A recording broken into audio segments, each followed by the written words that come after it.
Archbishop,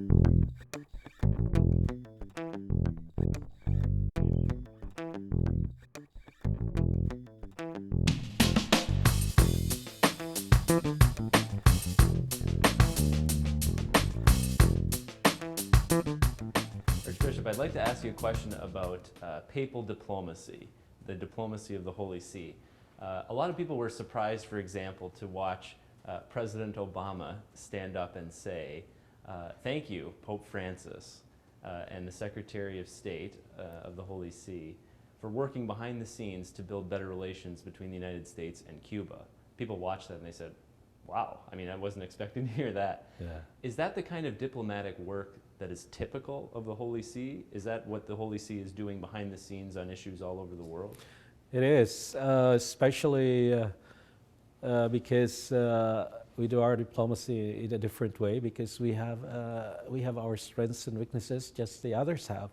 Our strength is certainly patience, respect, and well, we have, our sense of time is a little bit different, which probably other diplomacies wouldn't have.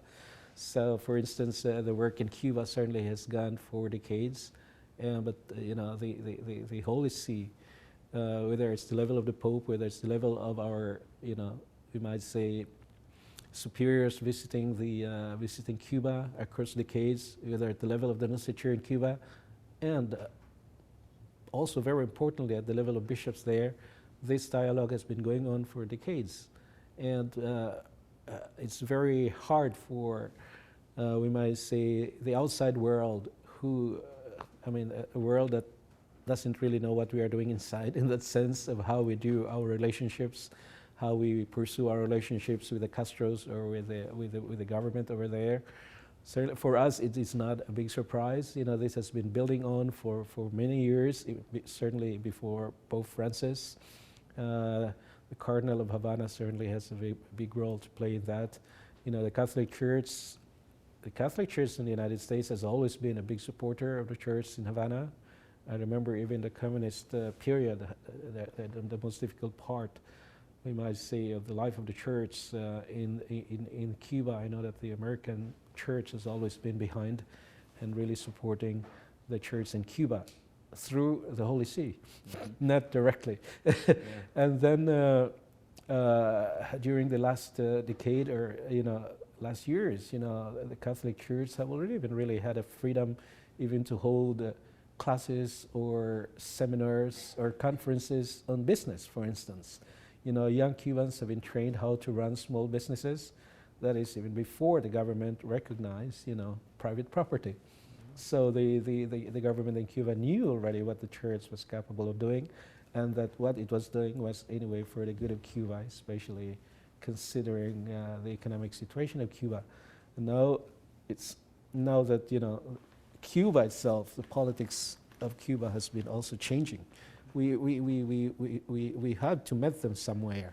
It's not that have to give up everything suddenly and immediately, and everything we want you must change everything. I think that's part of our diplomacy. It's a very patient diplomacy.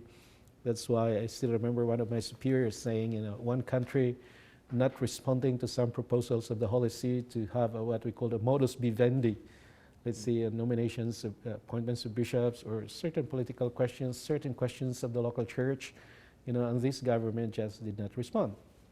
And my superior said, well, who do they think they are? They do not know that we are thinking in terms of eternity.